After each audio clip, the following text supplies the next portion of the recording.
La nación china, tan grande como milenaria, ha sido protagonista de grandes historias a lo largo de su extensa vida. En el siglo XX, una China decadente y sujeta al extranjero vive un sacudón interno que derroca a su dinastía imperial y abre un nuevo periodo republicano. Esa nueva República de China, que abre una nueva etapa de guerras intestinas, tendrá a la postre dos grandes protagonistas. Como líder supremo del Partido Nacionalista Chino, en defensa de lo que consideraba como la auténtica China y sus valores milenarios, uno de estos dos grandes protagonistas es el general Chiang Kai-shek. De incansable espíritu combativo, Chiang Kai-shek es quien logra reunificar aquella China republicana fragmentada y la gobierna durante los próximos 10 años. Desde sus inicios en el mundo del poder chino, vive una guerra sin tregua ni cuartel en múltiples frentes hasta su destino final, donde exiliado en la isla de Taiwán se consolida en 1950 como presidente que duraría los próximos 24 años de la oficialmente llamada República de China, un estado conocido popularmente como Taiwán, cuyo territorio hasta día de hoy sigue en disputa.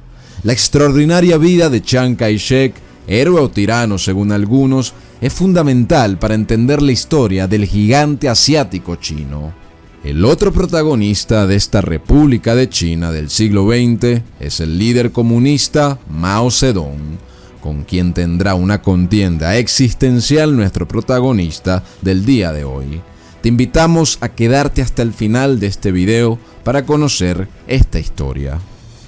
Les habla Reinaldo José Carrillo Vilches, esto es La Nueva Enciclopedia y los invito a que nos den un gran apoyo dándole me gusta a este video, dejando sus comentarios que siempre los leemos todos, activando las notificaciones en la campana, suscribiéndose por supuesto al canal y compartiendo este material con todos sus conocidos en WhatsApp, en redes sociales y en cualquier otro espacio. Así que sin más nada que agregar, empecemos con la historia de hoy. Chiang Kai-shek nace el 31 de octubre de 1887 en la localidad de Xikou de la provincia de Zhejiang, en el seno de una familia de comerciantes considerablemente acaudalada y respetada en su ciudad. Sin embargo, la fortuna de su familia se desvanece con la muerte de su padre en 1894. De este punto en adelante, cuando solo tenía 7 años de edad, es la madre de Chiang quien vela por él y quien, a pesar de los habituales apuros económicos, logra darle una buena educación. Su madre, a quien siempre recordó con cariño, era bastante disciplinada y presiona siempre a Chiang a que aspirase a la grandeza, pues creía que su hijo, de algún modo, estaba predestinado a un futuro brillante y excelente. Su madre también era muy estricta y presionaba al joven Chiang Kai-shek para que siguiera las tradiciones de su tierra. Por ejemplo, a los 14 años de edad, lo casa con una mujer de su localidad, so pena de suicidarse si no lo hacía. Y así, en ocasiones similares, llegó a presionarlo para que siguiera normas de este estilo. Volviendo a Chiang Kai-shek en 1905, se decide emprender finalmente, luego de este periodo de crianza, por una carrera militar. Pero no lo hace en su patria, sino en el Imperio de Japón, que para esta época, como veremos más adelante, se perfilaba como la potencia hegemónica de dicha región. En 1907, tras continuos viajes, logra entrar a la Academia del Ejército Imperial de Japón. En dicha academia, Chiang aprende japonés, perfecciona sus conocimientos en el área militar y adquiere una irreprochable disciplina y carácter que le servirá más adelante. A su vez fue asignado a una unidad de artillería a la que sirvió por bastante tiempo. Chiang Kai-shek se une al ejército imperial japonés por dos razones. Japón era una potencia militar ascendente que impartía una mucho mejor preparación militar que la que impartía China. Por otra parte, era en el exilio en Japón que se organizaban las principales agrupaciones chinas revolucionarias que buscaban instaurar una república nacionalista en la China continental. De forma paralela, durante su estancia en Japón, el joven Chiang Kai-shek se une a la llamada Sociedad Tongmenghui, liderada por el político Sun Yat-sen. Esta sociedad, traducida de distintas formas, también podría llamarse como Liga Unida China. Esta agrupación Tongmenghui era una sociedad secreta y círculo que agrupaba diversas organizaciones revolucionarias chinas que abogaban por la abolición de la monarquía dinástica china que consideraban decadente. También abogaban a instaurar una república y emprender la llamada regeneración china, que comprendía la creación de un sentido de identidad nacional chino y promover la unidad de entre los pueblos chinos, tanto en el país como en el extranjero. Chiang Kai-shek colabora activamente con la sociedad Tongmenghui y observa desde Japón el llamado levantamiento de Wuchang de octubre de 1911, que desencadena una serie de eventos que llevan a la eventual caída de la dinastía Qing china y la posterior proclamación de la República de China, eventos que serán clave en la vida futura de nuestro protagonista. Sin embargo, antes de volver a Chiang Kai-shek y estos eventos, debemos primero preguntarnos cómo fue que China, con sus históricas dinastías, llega a tales circunstancias para meritar la caída de esta forma de gobierno y su reemplazo con una forma republicana. Para entender al actual gigante asiático debemos repasar sus anales históricos. La civilización china tiene su entrada en la historia con el surgimiento de pequeñas comunidades sedentarias de culturas aldeano-campesinas cerca del 5000 a.C., que fueron desarrollando por el comercio en el Asia Occidental instituciones, industrias y clases sociales cada vez más complejas. Poco a poco estas comunidades irán creciendo y conformando un sistema de gobierno regido por un líder guerrero cuyo mando es heredado por sus descendientes al morir, naciendo así las primeras dinastías chinas cerca del año 2000 a.C. Sin embargo, es la dinastía Qing, que existe entre el 221 y el 206 a.C., la primera en unificar a estas comunidades y distintos pueblos monárquicos en una China unida políticamente, estableciendo un sistema imperial que sentó las bases para las futuras dinastías chinas.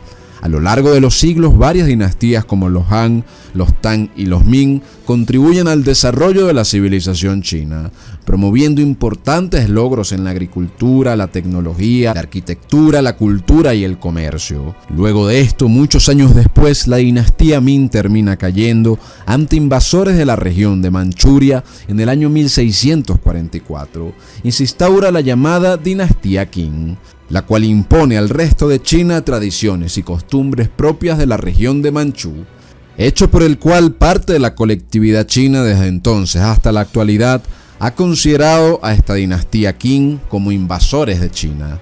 Lo cierto es que los Qing consolidan su poder como gobernantes de China y expanden el territorio del imperio.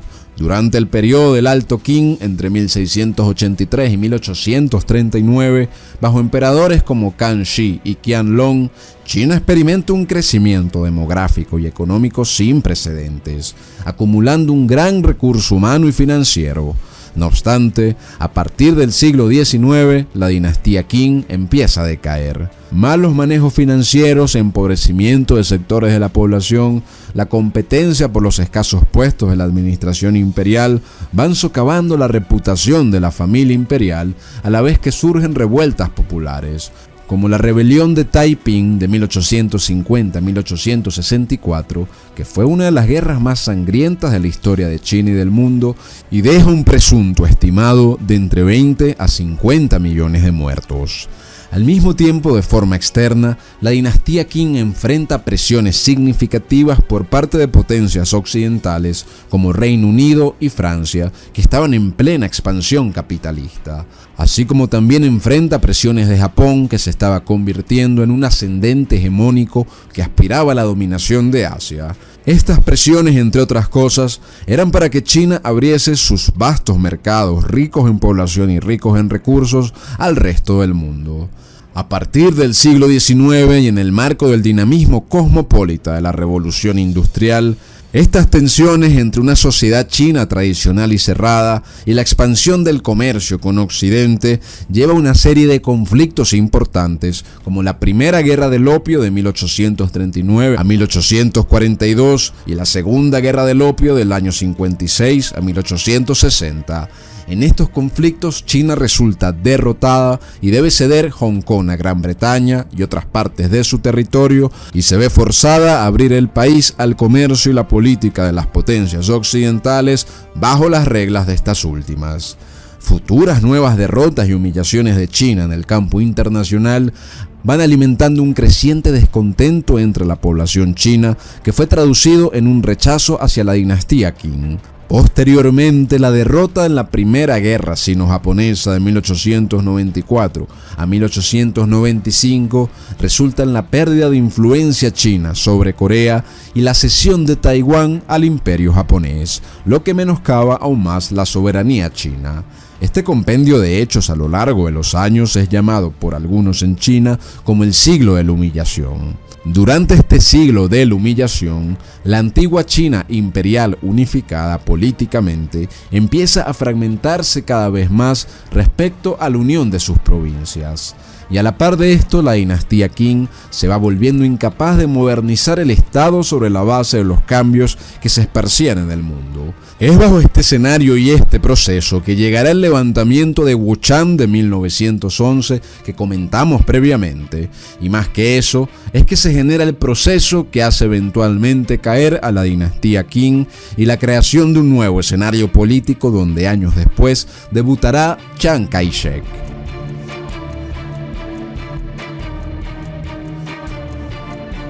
Así que regresando a los años en los que Chiang Kai-shek estaba en Japón colaborando con la sociedad Tomenhui, en China en noviembre de 1908 se produce la muerte de la emperatriz Cixi de la dinastía Qing.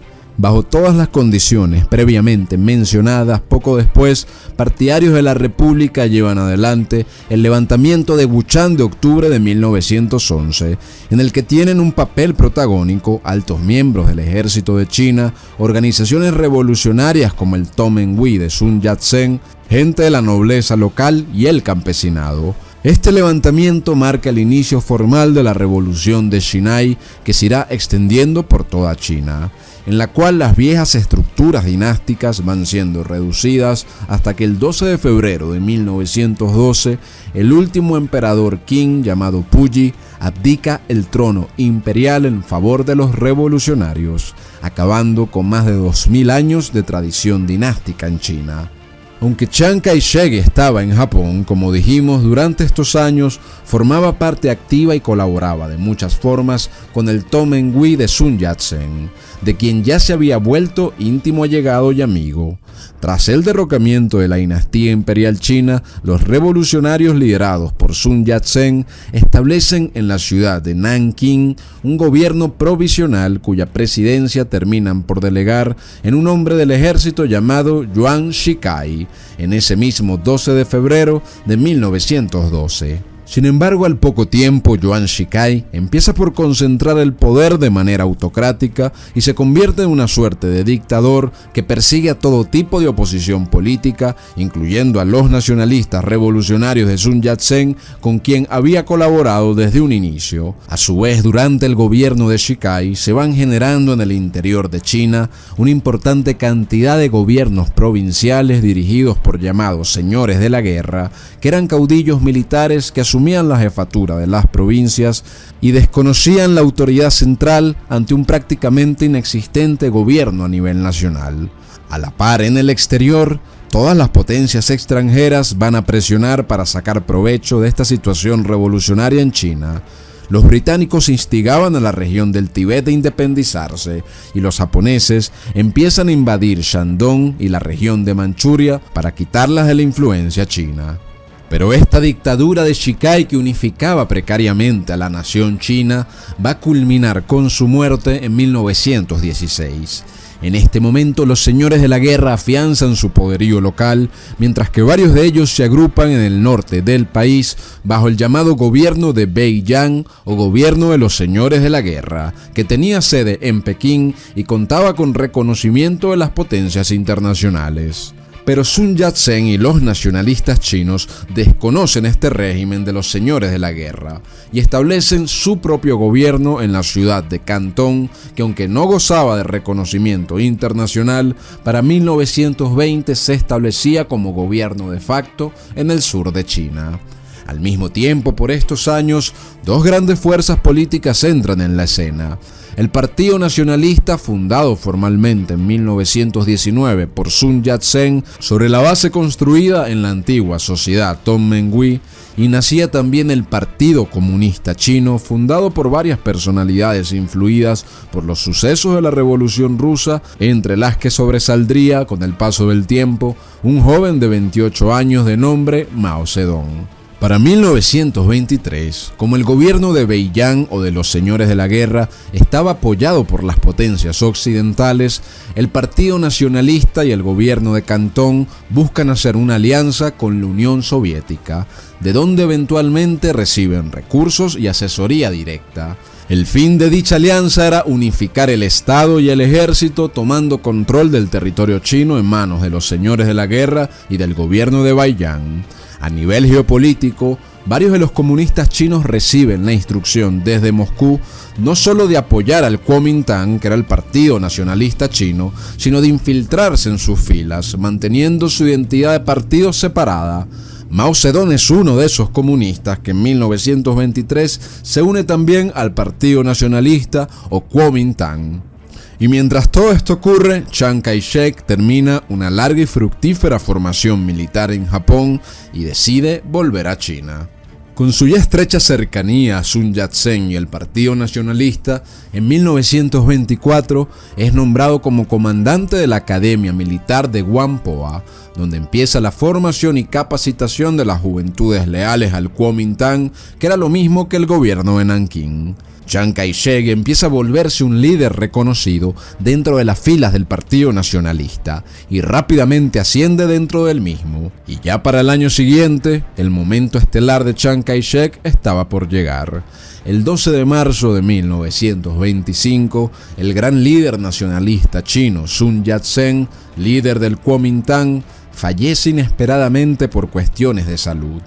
Y no había otro hombre dentro de las filas del Kuomintang con la capacidad de liderazgo que Chiang Kai-shek, quien se sentirá llamado a esta ardua labor, que será la primera de tantos desafíos que deberá enfrentar.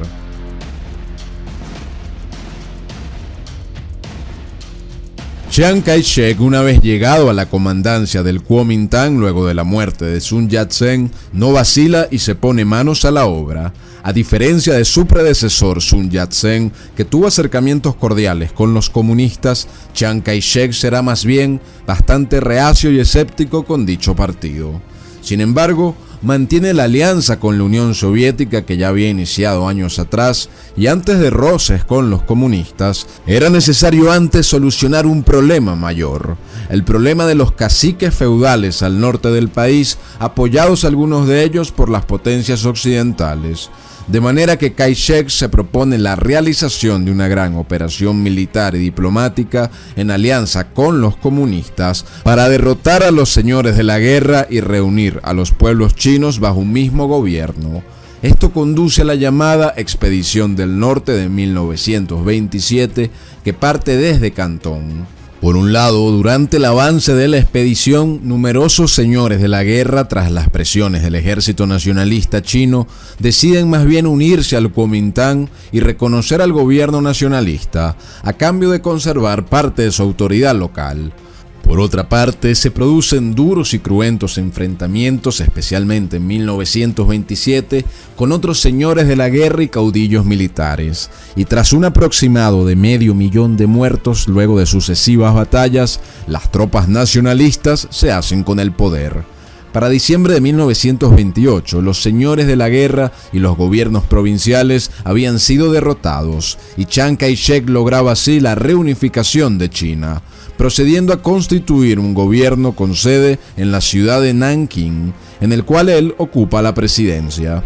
Este gobierno denuncia al Reino Unido por su intervencionismo en China y entra en un conflicto hasta que finalmente las principales potencias occidentales optan por reconocer al nuevo gobierno de Chiang Kai-shek.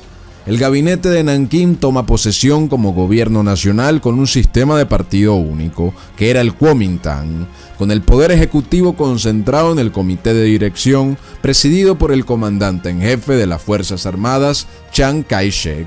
Comenzaba así en 1927 la llamada década de Nankín, en la que por 10 años el Kuomintang, liderado por Chiang Kai-shek, gobernaría China. Sin embargo, cuando todavía se desarrollaba la expedición del norte, ocurre un hecho de vital importancia para China. Luego de que los comunistas, que estaban en alianza con los nacionalistas en esta guerra contra los caudillos militares del norte, tomaran la importante ciudad de Shanghái, Chiang Kai-shek decide desatar su propia noche de los cuchillos largos, pero a mayor escala, encarcelando, persiguiendo, neutralizando directamente no solo a las facciones izquierdistas a lo interno del Kuomintang, sino a los líderes del Partido Comunista Chino que estaban en Shanghái y en otras regiones. Esto fue una purga que acabó con la vida de alrededor de 5.000 comunistas chinos. Ante tales circunstancias, los comunistas en plena expedición del norte deciden alzarse en armas también contra el gobierno nacionalista del Kuomintang en agosto de 1927, con la llamada revuelta de Nanchang, iniciando así la primera fase de la larga guerra civil china. De manera que no había culminado la expedición del norte cuando empezaba a desatarse una guerra intestina donde la Unión Soviética termina de quitarle el respaldo a Chiang Kai-shek y se casa abiertamente con Mao Zedong. De manera que la reunificación china bajo Chiang Kai-shek terminaba siendo algo precario. El nuevo gobierno de Kai-shek se dedica, frente a este escenario, a llevar adelante importantes reformas dentro de la nación china para mejorar la producción en el campo y la poca industria que tenía el país, así como para modernizar el Estado y los servicios de salud y de educación.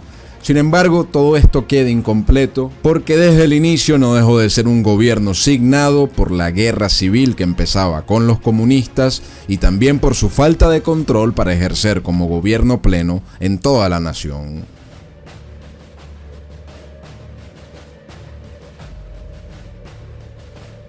Así que desde el inicio de la llamada década de Nankín, el gobierno nacionalista de Chiang Kai-shek debe abrir nuevos frentes de batalla contra las fuerzas del Partido Comunista. En un principio, el gobierno nacionalista logra importantes éxitos en estas batallas y los comunistas deciden agruparse en el sur de China, donde forman un nuevo gobierno que desconoce al gobierno nacionalista de Nankín, que llevará por nombre República Soviética de China, proclamada en 1931. El nombre de este estado de facto reflejaba el seguimiento de las instrucciones de los embajadores enviados por la Unión Soviética por parte de los líderes chinos. Durante esta etapa, en este gobierno de facto, los comunistas conforman el famoso Ejército Rojo y nombran a Mao Zedong, a la sazón de los hechos, jefe indiscutido del Partido Comunista y comandante en jefe de las fuerzas del Partido Comunista.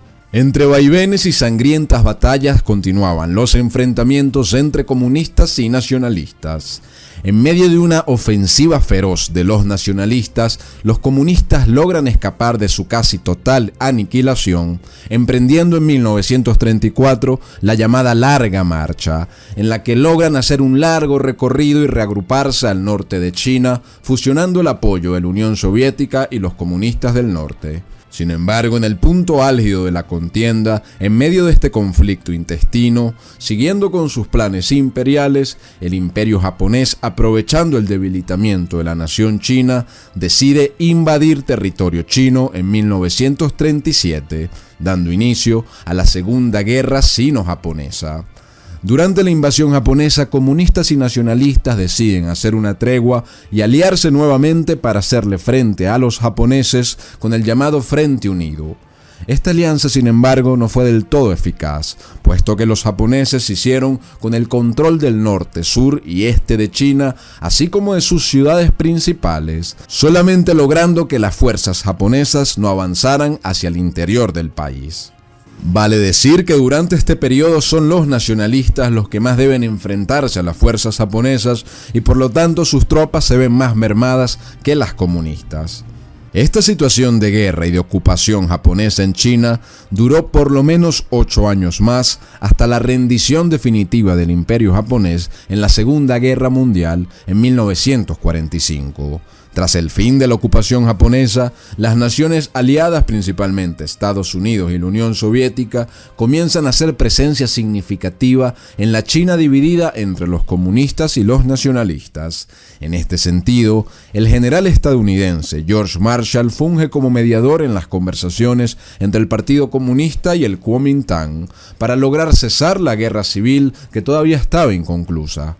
Estas mediaciones resultan en el llamado Acuerdo del Doble 10 de octubre de 1945, en que el Partido Comunista termina reconociendo al Kuomintang como el partido y gobierno legítimo gobernante de China. Se legaliza con este acuerdo también todos los partidos políticos en igualdad de condiciones, se intima el cese de la violencia y se hace un llamado a próximas elecciones generales.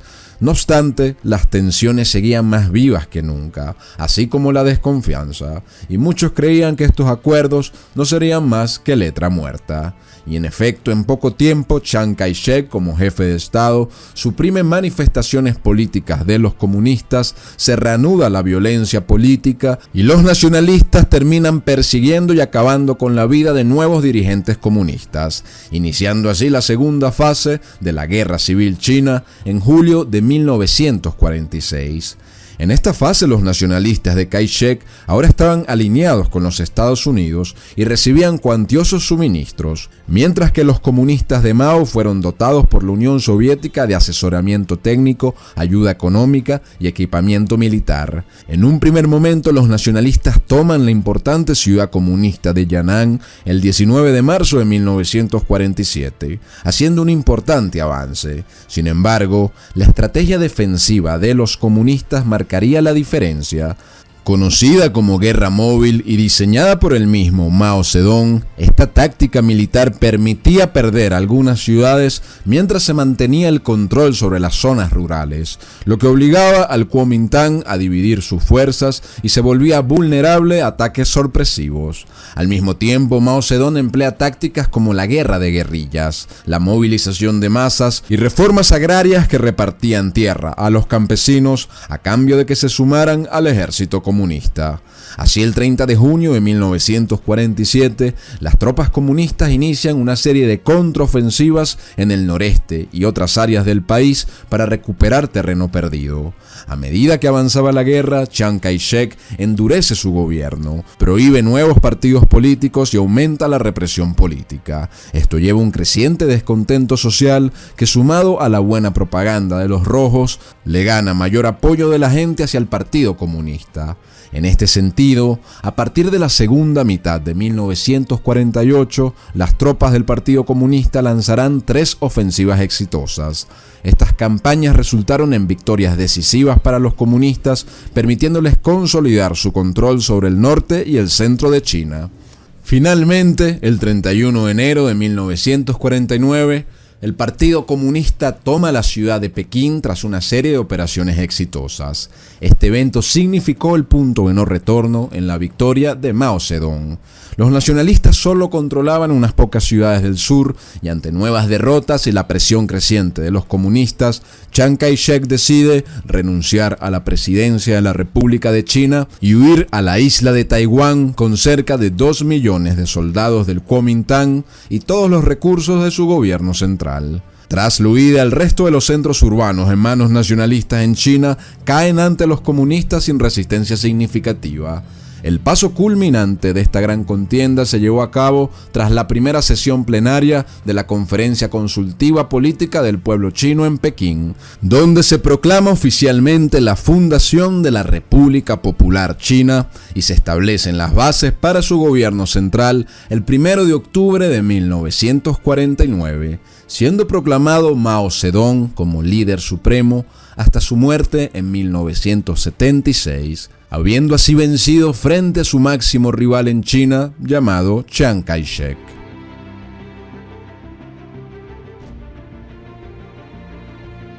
Con el amargo sabor de la derrota, exiliado de su patria y casi preso en una isla que nunca había visitado, de unos escasos 35.000 kilómetros cuadrados, Chiang Kai-shek es llamado a edificar un nuevo gobierno en dicha región, un gobierno que continuará hasta el día de hoy con el nombre de República de China, distinta a la República Popular China de Mao Zedong, en una comarca que no se parecía en nada al coloso demográfico y territorial que es la China continental. Esta República de China que funda Chiang Kai-shek es lo que se conoce más popularmente hasta hoy como Taiwán, un estado de reconocimiento limitado y en delicada situación geopolítica.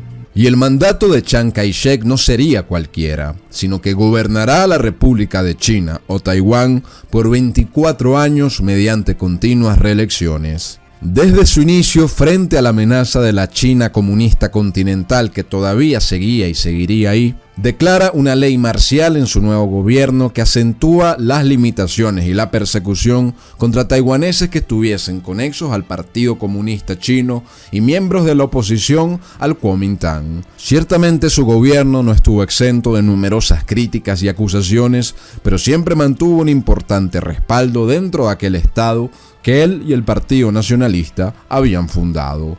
Chiang Kai-shek es proclamado como presidente de la República de China el 1 de marzo de 1950, comprendiendo la clara desventaja en que estaba su nación y la dilatada importancia estratégica de la isla de Taiwán frente al mar de China, empleará una serie de estrategias para fortalecer a la isla durante todo su mandato. En primer lugar, fortalece las relaciones diplomáticas con Estados Unidos, mientras la China de Mao Zedong hacía lo mismo, pero con la Unión Soviética, que en el contexto de la naciente Guerra Fría y posterior Guerra de Corea, hará que Taiwán cuente con la protección militar estadounidense frente a las pretensiones de la China comunista. Al mismo tiempo, Chiang Kai-shek emprende una serie de medidas económicas que impulsan el crecimiento de la nación, fortalecen económicamente a la isla y permiten importantes inversiones por parte de países anglosajones y occidentales. Entre estas primeras medidas, se lleva adelante una reforma agraria que confisca y parcela varias hectáreas de tierra, otorgándoselas a cientos de miles de campesinos chinos con incentivos y asistencia técnica del Estado y empresas privadas. Así, para la década de los 60, Taiwán duplica su producción agrícola y se convierte en uno de los exportadores líderes de café, azúcar y té. Con los ingresos generados por el sector agrícola, el gobierno de Chiang Kai-shek centra sus esfuerzos en la industrialización del país. Se promueve la producción local para reemplazar las importaciones, lo que lleva a un crecimiento significativo en la fabricación de bienes de consumo. A su vez, el gobierno de Kai-shek implementa incentivos fiscales para empresas que exportaban productos y para inversiones extranjeras, además de gravar las importaciones. Estas políticas facilitan el crecimiento del sector industrial y ayudan a Taiwán a convertirse en uno de los principales exportadores del mundo durante las décadas siguientes. Bajo el liderazgo de Chiang Kai-shek se llevaron a cabo importantes proyectos de infraestructura, incluyendo la construcción de puertos, carreteras y líneas ferroviarias. Estas infraestructuras fueron cruciales para facilitar el comercio y el desarrollo económico dentro de la isla. Las políticas económicas adoptadas por Chiang Kai-shek resultan en un crecimiento económico notable de la República de China. Entre 1952 y 1990, la República de China o Taiwán experimentan una tasa media de crecimiento del PIB del 8.8%, lo que lleva también un aumento significativo del ingreso en los bolsillos de la mayoría de los habitantes de esta isla, que pasa de ser un ingreso promedio per cápita de $150 en 1952 a más de $12,000 por persona.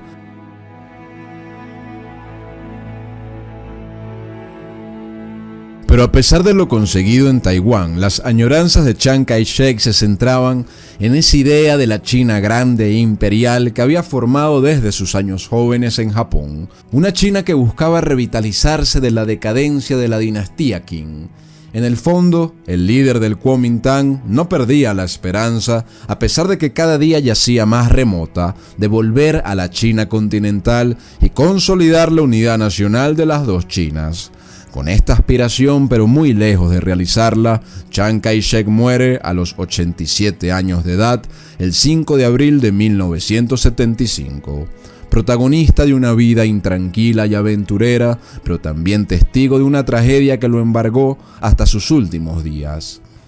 pues la prosperidad de Taiwán nunca borró lo que significó la derrota de haber perdido a la China continental. Su último deseo fue ser sepultado en su natal provincia de Zhejiang. Sin embargo, por las políticas del gobierno chino, esta sepultura lleva casi 50 años esperando, mientras el héroe para unos y el tirano para otros descansa en un mausoleo cercano a la capital Taipei. La vida de Chiang Kai-shek resulta clave para entender el presente de la República Popular de China y el presente de la República de China. Una dualidad que es fruto del choque de dos cosmovisiones, de guerras sangrientas y del curso histórico de una de las naciones más antiguas de la Tierra que, aunque dividida, sigue escribiendo su propia historia. Muchas gracias de corazón a todos por haber visto este video, espero que lo hayan disfrutado y les recuerdo que nos dan un gran empujón y una gran ayuda interactuando con el canal, dejando sus comentarios, dándole me gusta a los videos, compartiendo el material en redes sociales, en WhatsApp y en cualquier otro espacio y activando la campana para que le lleguen las notificaciones cada vez que publiquemos un nuevo material. Así que muchas gracias de nuevo a todos y que Dios los bendiga.